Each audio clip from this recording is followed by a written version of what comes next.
What's up, Brandon? How are you? Welcome back to MMA Junkie Radio. Congrats on your win this past Thursday night. Thank you, guys. Good to see you. Yeah, good to see you too. What you munching on there? Some grapes? Skinny popcorn. Oh, nice. All right. I love that you went out there and handled your own business. You didn't have to rely on anyone else or anything like that. It's been a great season for you so far. You may be, I know we're only your weight class and the lightweights are the only ones that have fought twice, but I was going to say you're probably the outstanding fighter of PFL so far. Thank you, guys. I appreciate that. Yeah, it's the second one was a bit tougher than the first one, but got the job done in the end, and I'm happy with the performance overall. The first one was a statement win, and it put you in a position where you could maybe fight differently than others, without like that sense of urgency that some of these guys need, meaning I need to get a finish in the first round. But it allowed you to also have one hell of an exciting fight, in the second one. Tyler Diamond would not go away. You put it on him, and that guy kept coming back. There may have even been times, arguably, the ref could have stopped it. But I'll tell you this much, as a fan, man, that fight was something else. Yeah, I don't know. Keith Peterson was a bit slow, I think, at times. There was times when he was going in and out of consciousness. His eyes were rolling and stuff, and I was like looking at the ref like, wow, are you really going to let this go? It almost felt like back in Roman times and Julius Caesar was just going like, but yeah, it was a fun fight. We give the fans what they wanted now. So you wouldn't have been shocked if somebody would have yelled, "Release the Lions!" Right. I was just like, I'm throwing everything but the kitchen sink here. Like, what else do I have to do here to stop this fight? Yeah, I could agree with that. The kid kept coming back, man. He's a zombie. He kept coming back into consciousness, and you both have some incredible cardio. I would be lucky if I was in a fight like that to last maybe 30 seconds. I don't know how you guys can do it for 15. Yeah, it was a very, very high-paced fight. But again, I get to show a bit of diversity. I get to show great striking with Shaman, and then in this fight, I got to use my wrestling a bit more. Yet again, people start talking about D1 wrestlers and this and that, and again, I got to show my caliber of wrestling. I got to take him down twice. So, it was nice to show my well-rounded skills. You've probably done the math by now. You're safe. Chris Wade is safe. I think Bubba Jenkins will be safe too. Basically, Shaman has a position where Movlid and Palmer are fighting. And if Palmer can get a first-round stoppage, he'll advance. But if Movlid can just win, he'll advance. And Shaman will be out. Credit to Shaman, who put himself in a position to at least, I guess, get this far. Yeah, if Lance Palmer wins on points, like he usually does, then I'll fight Shaman. But if Movlid gets the job done early or wins in general, I'll be fighting him. And like you say, if Palmer gets the first round or second half for the first round finish, then I'll fight him. So, it's just so bizarre. There's so many outcomes of this fight. It could be one of three people, so let's see what happens. Do you like it's officially 1 versus 4, right? Yeah.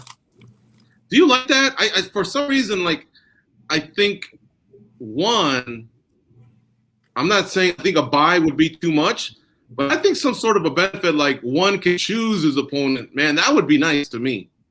They said they might be doing that next year, so I think that would be really fun, don't you? I do, and I'll tell you why. Because a lot of fighters, most fighters that I talk to, don't like to run it back with somebody else. Last year I think Palmer fought his opponent 3 times. It just worked out between injuries and seedings or whatever. So I like that flexibility. But there may also be a fighter that goes, wait a minute, I got that guy's number. Let's run it back. Who knows? Yeah, let's see what happens with this next fight. I'll be tuning in on the 25th anyway, and I'll be very keen to see who goes through. Yeah, definitely. Well, health-wise, you're feeling good after these 2 fights, and especially that last war? Oh, yeah. It's going to take another couple of days of rest, but yeah, I'll be good. Brendan, I saw you kind of linked up with Tyler after the fight. Did you have a chance to talk to him, and what did you guys share about that big fight? That guy's, I don't know, I learned a lot after speaking to Tyler Diamond, because I've had a lot of fights now, but the way that I was hitting him and the way that he kept coming back, I've never seen that type of resilience in a human. So when I talked to him, and he was telling me that, just like how bad that he wanted to win, I've never seen anybody with that kind of resolve to win a fight. Most people would have took the easy way out many a times, but he didn't, and he went in that with one hell of an injury as well into that fight, and just managed to keep going. I don't know. It was a crazy fight, and it was crazy to see someone with that much resolve. Brendan, I think you would make a fabulous bank robber. Let me explain. Anytime I go to contact you, I have to be very cognizant of where you're going to be. Because sometimes you can be in Dubai, you could be in the UK, you could be in San Diego, which is really close to where we're at. Mm-hmm. But we talked a little bit about a recipe with PFL and trying to figure out what's going to work best. Do you feel like you're in that spot now where you got this kind of figured out with the quarantines and training partners and training situations? Do you have that correct recipe now, or are you still somewhat searching for that? Oh, yeah, I've been everywhere, done everything. Every gym you can name, I've pretty much trained there. So I just like to go around. I like to get new looks. I like to get different training partners, and I've always been that way. And then I always fly out my same coach that I've had from day one. So got a nice little recipe. And so far, so good. You know, when we first started covering you, we would tell our friends, "Psst, watch this guy," right? It was a little bit of a secret that we felt like we had. Now the world kind of knows who you are, what you're capable of doing. What situation did you prefer? Which one did you like better? Kind of going under the radar a little bit, or do you like the fact that now when people cross you, they know they're in for a hell of a fight?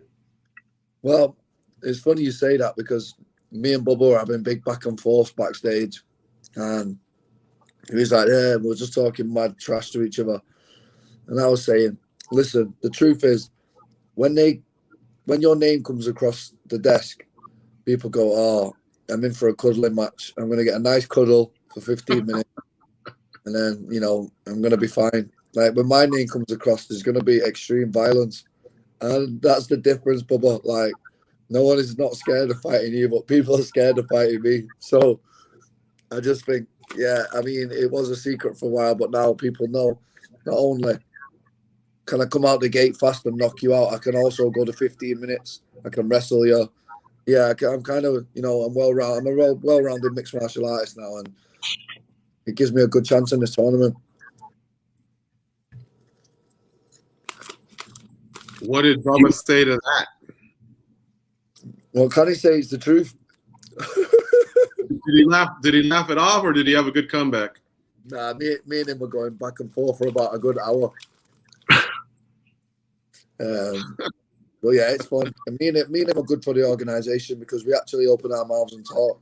So, hopefully me and him make the final. It'll be a good fight. To me, man, that night had a lot of buzz for PFL. And of course, they've now been, not on your night in particular, but they've been on ESPN proper. I think a lot of people know who you are, man. And I think ESPN and PFL have to be pretty happy with this signing. You may be one of their best free agent signings ever. Wow. Well, thank you for that. We actually seen it, didn't we? We seen Dana say, if I'm wrong, somebody go and sign him. And PFL were like, okay. And then they were like, okay. And then I'm a good company fighter. I'm a good company man. If you look after me and you treat me well, I'll fight like the way I fight, and PFL do that. So everyone's a winner. I know you're a Red Devils fan. Are you also a fan of the Three Lions? They won 1-0 yesterday. This is what I'm saying. We're going to win the Euros this year, 100%. We're going to win it. We've got such. As long as it doesn't go to penalties, I think you might be right. Yeah, exactly. But we got such a good young squad this year. How does Jadon Sancho not crack the not just the lineup, but the bench either? I know, exactly. That just shows the caliber we have now. Yeah. How much time before you get in there? You know, you're resting, well deserved, healing. When does the training start for the next round of fights? Well, last time I was back in the gym Monday morning, and it was too soon. My body needs complete rest. I'm actually in Las Vegas. I'm actually in the same place that I seen you guys last time in the Mandalay Bay. That's what I'm saying. So I'm in there, I'm chilling. I'm going to do another few days of rest and then start the camp for the next one. All right. Well, listen, great fight, man. Seriously, that was one of there was 3 events this weekend. PFL, Bellator, UFC. Your fight was right up there, along with Moreno and Figueiredo as my favorites from this weekend. You guys went back and forth. It was really something else. You guys both dug deep, but of course, you just kind of had, you were obviously the main driver of that fight. You were in control. Diamond was just really, really tough and gutsy, but he wouldn't go away. Mm-hmm.